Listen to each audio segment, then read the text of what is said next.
پیارے بچوں، آج ہم دیکھیں گے سبق نمبر 17 کوئی کام چھوٹا نہیں۔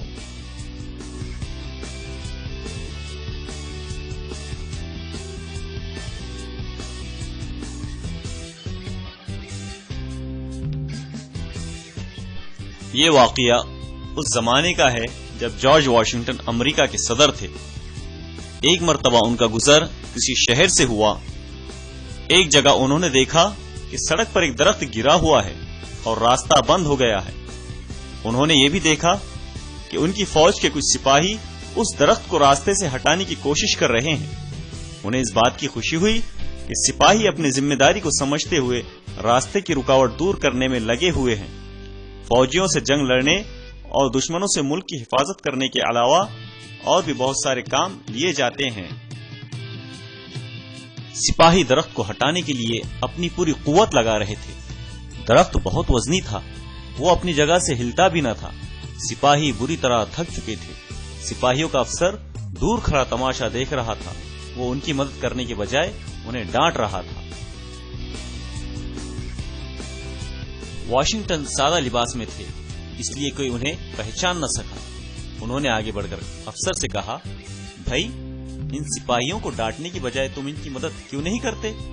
ایک آدمی کے بڑھنے سے طاقت بڑھ جائے گی اور درخت ہٹ جائے گا۔ افسر کو اپنے افسر ہونے کا بڑا غرور تھا۔ اس نے لاپرواہی سے جواب دیا، میں ان سپاہیوں کا افسر ہوں، یہ کام میرا نہیں، ان سپاہیوں کا ہے، میں یہ کام کیوں کروں؟ واشنگٹن کو اس کا جواب سن کر غصہ تو بہت آیا، مگر انہوں نے اپنے غصے کو ظاہر نہیں کیا۔ انہوں نے کہا، معاف کرنا، مجھے معلوم نہ تھا۔ یہ کہہ کر وہ اپنے گھوڑے سے اترے اور درخت ہٹانے میں سپاہیوں کی مدد کرنے لگے۔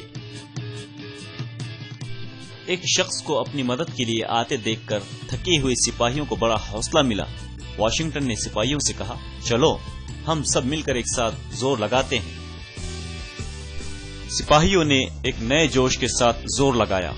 آخر درخت اپنی جگہ سے ہٹ گیا اور راستہ کھل گیا۔ سپاہیوں نے واشنگٹن کا شکریہ ادا کیا۔